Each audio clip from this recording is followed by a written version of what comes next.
Here are the 2025 Kias, the new K4 in Aurora Black over black interior, the LXS, and the K5 in Wolf Gray GT line front wheel drive. Which is better? I'm going to go over the differences between the two and compare this against the competition with some pros and cons. I'm Anthony from Hawkeye Rides. Starting with the new K4, the grille is going to be the same for the LX and the LXS.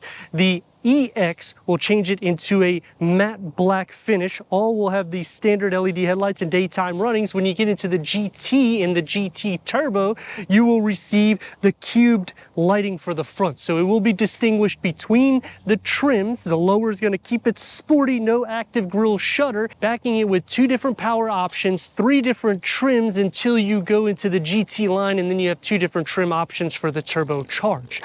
Underneath the hood is going to house the 2.0 liter inline four-cylinder that's producing 147 horsepower with 132 pound-feet of torque, paired to the IVT, intelligent variable transmission, or basically a CVT transmission. But when you're going into this trim, this is the mid-grade level. You're going to get some upgrades in the interior as well as the exterior, and that will achieve 29 mpgs for the city with 39 mpgs for the highway. Only option with a front-wheel drive configuration. You have to go into the K5 GT line to get an all-wheel drive, and that's the only way you can get an all-wheel drive configuration on these two trims. The K5 gets the integrated LED headlights and daytime runnings. The front has been reworked so that tiger nose grille is a little bit more 21st century with the gloss black elements. Front parking sensors. The GT line adds the LED fog lights and the gloss black for the lower with 5.3 inches of clearance. But the major difference is what's housed underneath the hood here. Now, they changed the configuration from the 1.6 liter. Now it's a standard 2.5 liter four-cylinder. You can get a turbocharged as well, which will make night and day difference. But the GT line is really a styling aesthetics. However, you're still getting a performance upgrade opposed to the K4, because here you get 191 horsepower back with 181 pound-feet of torque, paired to an 8-speed automatic transmission. Front-wheel drive configuration is what we have here. So that's going to achieve 25 mpgs for the city with 36 mpgs for the highway. All-wheel drive configuration will add about 150 pounds to the curb weight, but a con to me is you can't option the all-wheel drive when you go into the GT, which will change the suspension to have a sport tuned suspension, and you're going to have 99 horsepower more with that turbocharge that's added, and over 130 pound-feet of torque more. That's insane, because the 0 to 60 is in the mid 5 seconds. So when you're thinking about vehicles that are not even in class, like maybe BMW, Audi, that's literally about the same speed as them for a fraction of the price. Going into the GT line, you're going to get these 18-inch wheels. That's going to go up into a 19-inch wheel for the GT. Standard is going to be a 17-inch wheel. Gloss black will be on the side view mirrors, and you can add a panoramic moonroof with the GT line, as well as adding this integrated turn signal on the side view mirrors. Now, going up to the GT, you can add a 360-degree reverse camera as an option, as well as blind spot view monitoring, which uses the cameras that are on the side view mirrors to give a video picture on the 12.3 gauge cluster, so you don't even have to look off the road. Everything's right in front of you, and it still incorporates blind spot, making these vehicles one of the most safe vehicles in class. And even going into the K4, you have the same ability to option those features going up the tier. 16-inch steel wheel cover will be standard on the LX. Going into the LXS gets us the 16-inch wheel. 17-inch is going to be the top for the EX. Going into the Turbo will be an 18-inch wheel. So it's going to be a little bit smaller, but it's also smaller in length. You're nearly 8 inches less in length. Comparing this to the Forte, we've actually increased about 2.6 inches long, 0.8 inches in a wheelbase. So it's kind of the sweet spot when you're thinking performance, but then you have to go into the GT Turbo to get that 1.6 liter to unlock the 190 horsepower and 195 pound-feet of torque. That's going to be quick for this vehicle with the curb weight that it holds. Plus, going up to that tier changes this Torsum rear suspension, giving us a sport tune rear suspension and a multi-link rear suspension. Both will have a McPherson strut front suspension, so you can actually make this a little bit more sporty and save maybe 4 or 5 grand opposed to the K5, but then you're going to be losing interior space for the length and the width and maybe about 1 cubic feet of storage capacity. But that does take me to another con. Both of these are true sedans. We lost the Stinger a few years ago, but yet we're implementing the styling for the K4 in the rear a little bit more so by the way the design is. It's not going to be as long, obviously, but we're losing cargo capacity because it's a sedan. I mean, let me know, would you prefer a hatch over the sedan? Both of them will have standard LED tail lights, and the K4 will be a little bit more simplified with the reverse camera. You're going to have the satin aluminum on the lower, no exhaust that's going to be exposed, and I wouldn't expect that because this is not a GT line at all. But the reason why I'm comparing the two is because these are both the second trim in each of these variants. As for the K5, the light bar that goes across the lower gets a diffuser. It's going to look a lot more sporty.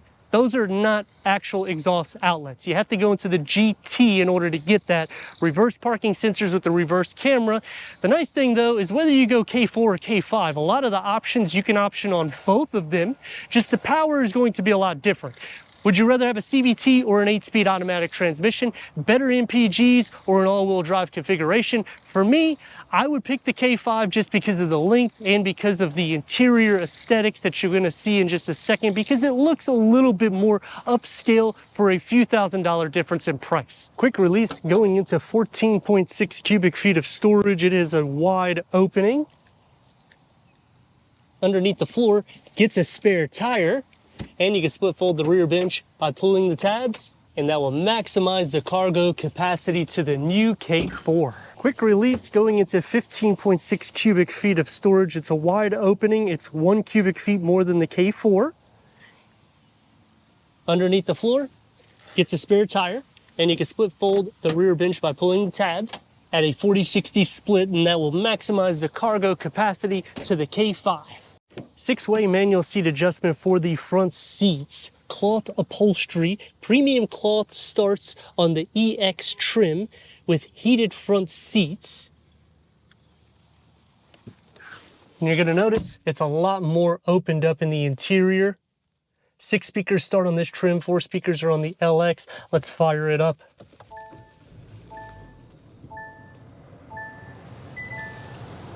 Headroom. Not going to be too much of an issue, as well as leg space. It does carve out a ton of space in the interior, and unlike the K5, which you'll see in a second, it's not as driver focused. It is a 1-panel, 2-screen layout with wireless Apple CarPlay, wireless Android Auto, Sirius XM, AM, FM, streaming, Bluetooth audio. Put it into reverse and you get a reverse camera. It does expand for the trajectory. Click the sub menu and you have different camera layouts to make it a little bit easier, but I hate to say it, I don't know what you're going to be towing with this. I mean, let me know what you think about that in the comments. I like that we got physical buttons for the infotainment screen, as well as buttons for the climate control, USB ports, 12 volt. Wireless charging pad starts on the EX, and you'll have the synthetic leather around the shifter with auto hold, which is an awesome feature because when you're at a stoplight, you don't have to hold the brake. When you come to a complete stop, you can let go and the car will hold itself for you. The synthetic leatherette that will go around the steering wheel is on the EX. Multi-function, it's a 2-spoke steering wheel. Driver mode select, you can click on the fly. You have a sport and a normal. Go through an array of information and content for the driver. 12.3 goes onto the EX. Going back to the key fob of the K4. Cup holders or a large storage, however you like it. It's pushed back, but it's more soft than the Forte it replaces, and it's a medium-sized storage pocket. LED interior lights into the EX. And the dashboard and door panel configuration, I like the way they do it because it keeps the Elantra look without the wall here. So it's more opened up, giving more space from the width than the Forte. Soft materials where it needs to be, otherwise every day. One touch up and down for the driver window. For all the windows, you got to go up the tier with a long storage pocket. K5 GT line gets 10-way power seat adjustment with the synthetic leatherette, white and black, perforated with the GT badging, heated front seats, and you can get a red interior, and you can only do that on the GT line trims. It's going to be a driver focused setup. You can already tell it's a little bit more wide, and let's fire it up. Now the interior has been reworked. Headroom is just as good as the K4, as well as leg space. It's just the width. You have a ton more space, but then it's blocked off here because of that driver focus setup. So something to consider if you're thinking about the two trims. It's around a $6,000 difference in price. This is closer to the base trim because the GT line is the second trim up. That's the reason why I'm comparing the two. Now what does the GT line get?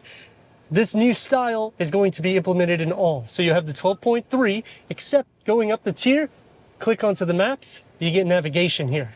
You have a sub menu when you click onto this or slide it. That way you can just kind of toggle through. It's not really for the passenger, it's still for the driver. You can slide this out, pinch, swipe with the standard wireless Apple CarPlay, wireless Android Auto, Sirius XM, AM, FM, streaming Bluetooth audio, but you get Bose premium sound system here with 12 speakers, and the configuration you're already noticing, the air vents are picked up a little bit more so, and you can get ambient lighting going up the tier with a wireless charging pad that starts on this tier.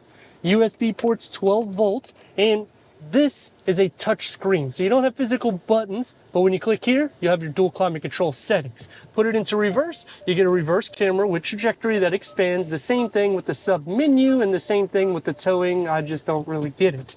Going into the driver's side, you keep the gloss black highlights that will highlight throughout with a leather wrap steering wheel. This is sport derived with the GT badging, flat bottom, multi-function.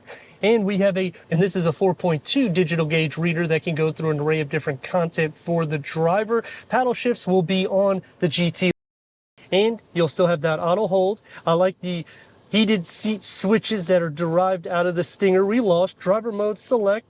You just turn it, you have normal, sport, and my drive. It's going to be a little bit more sporty. You have a little storage pocket here for some mints. It opens up into a long storage pocket, and it's a medium size in the depth. Auto dimming rear view mirror starts as an option on the GT. LED interior lights, and this pano moonroof is an option when you get into the GT line. The dashboard and door panel configured together a little bit more sporty. I just wish that this was aluminum mesh because we have the upgraded sound system, but for the price, I get it. I do like the little grab handle here and here because it kind of has that retro style, and it's a long grab handle here so you can put a smartphone if you need to, with a long storage pocket and a beverage holder carved out. And the key fob will be the same as the K4. The K4, the handle's up here.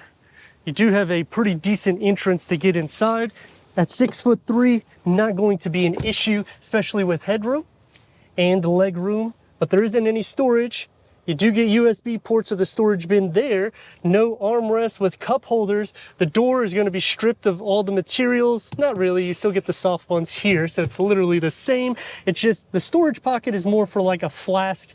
Can't really put any type of snacks in there otherwise. Sliding into the center, feet space will be shared, but it's still a wide vehicle. Butt, leg, and shoulder space is not going to be an issue, and this is the best part. The K4, I can actually fit, whereas the K5, it's starting to be a little bit more tight. Even though I have plenty of knee, butt, leg, and shoulder space as well as feet space, it's just a little bit more sport derived. You do receive storage behind both of the front seats, the USB ports and cup holders with an armrest, and the door is going to have basically the same materials that's found in the front. So it's going to be more soft materials. You have the two grab handles with a long storage pocket, and leg space sitting here is going to be better, as well as head space here, and the opening will be a little bit more wide for the K5. The K4 starts off with turn radius. This is an IVT with 147 horsepower. We got to rock and roll.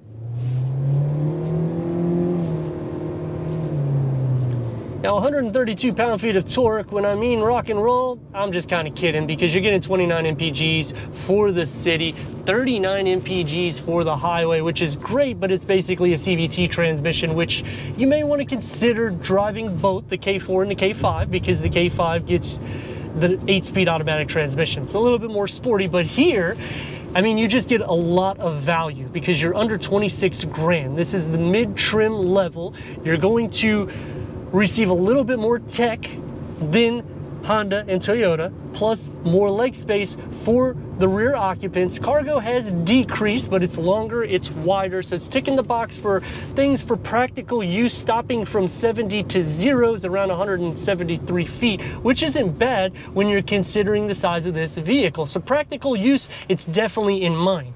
As for the K5 to this, I do like the interior a little bit better because it's wider and it's around 8 inches longer, so it's going to have more space. My legs, or knees I should say, are going to be up in the air, but not as much as a Corolla or a Civic. The Civic is going to be the most comfortable seat. The length and width, it doesn't feel that much longer, even though it is from the Forte, and I like that they've taken the good bits, meaning the performance variant, and they've just style updated, giving us a larger wheelbase and making the exterior what it is, because you need to update the vehicle. It was getting a little bit dated for the Forte, but it was an awesome value because let's face it, where can you get a car almost all in at 26 grand for a GT, getting that 1.6 turbocharged 4-cylinder engine with 190 horsepower and 195 pound-feet of torque? It does not exist. Now, they don't offer a hybrid, which is a con, and it's only a front-wheel drive configuration. You have to go to the K5 in order to get all-wheel drive, and that has to be on the GT line only, which is cool, but it kind of isn't because I want it on the GT. It would just make the car a little bit more planted. As for the drive here, it's a comfortable drive. 16-inch wheels, you're not going to feel much imperfections. Road noise does filter in, 6-speaker audio sound system, so you are losing some of the amenities that you get going into the second tier for the K5, but then you're saving around 6-7 grand. So it is something to take in consideration, but night and day difference will be the drive as well as the interior specs, because when you're in that vehicle, it feels a little bit more sporty, where this one you sit upwards a little bit more so. So my head is almost on the headliner. It's very similar to the Elantra, but taking the good bits and taking away that driver focus setup. I'm not a huge fan of it. I like that we have buttons instead of the touchpad, but the touchpad is still pretty cool. I mean, what do you think about that? Drop a comment and let me know. But as for practical use, it definitely ticks the box. But as for having a little performance, I mean,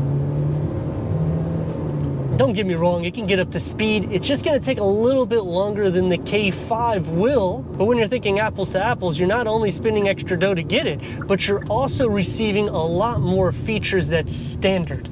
K5, 44 horsepower more, 58 pound-feet of torque more, 8-speed automatic transmission, no IVT transmission, McPherson strut rear suspension. Sport Tune suspension comes into play when you get into the GT, and you have an option for an all-wheel drive configuration. So there is a lot of pros going on, plus it's around 8 inches longer than the K4. It's also a little bit wider, and it's going to be a little bit more futuristic. Plus for 25, we did get the upgraded screen, the dashboard configuration, the touchpad, and the exterior. You got the updated lights, the bumpers, and the rear lights. So I mean, overall, great package. Let's see what 191 horsepower looks like.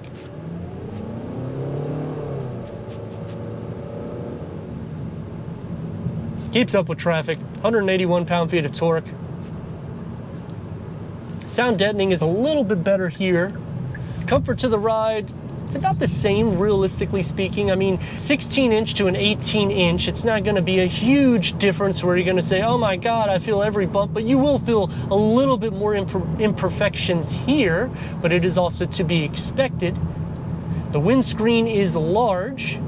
The way they've done the aerodynamics is also unique, because the way these A-pillars are shaped, it actually helps you get those optimal MPGs. So when you're thinking about 25 and 26 MPGs, I mean, that is pretty decent, considering you're getting the sport aesthetics on the exterior. Now, it's not going to be the sports car that everybody's thinking that you're getting with the GT line, but from a far distance, you're not going to be able to really tell too much of a difference unless you review vehicles like me for a living. I feel like I have a little bit less headroom in the front of this than the K4, but the width feels better. The seat comfort, it's good, but I would like it to be a little bit more sport bolstered so it contour against my back a little bit more so, but it does tailor to everybody's size, so I like that. The footwell area you can relax easy.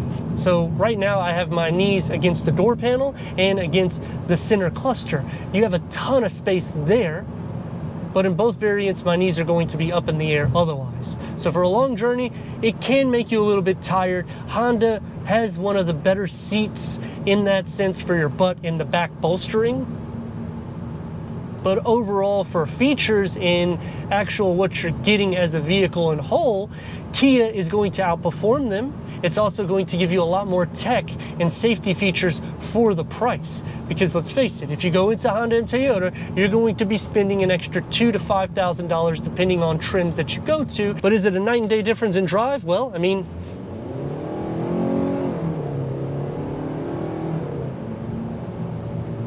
it's gonna be a little bit quicker. And I do like the 8-speed automatic transmission, so if I'm in between these two trims, like I was saying on the exterior, I would go K5, but if I'm looking for all-around value, I would go K4, because they've literally given all the bits of the Forte and the Elantra, mixed it together and made basically a macchiato, something that's sweet with a bitter taste to it at the end.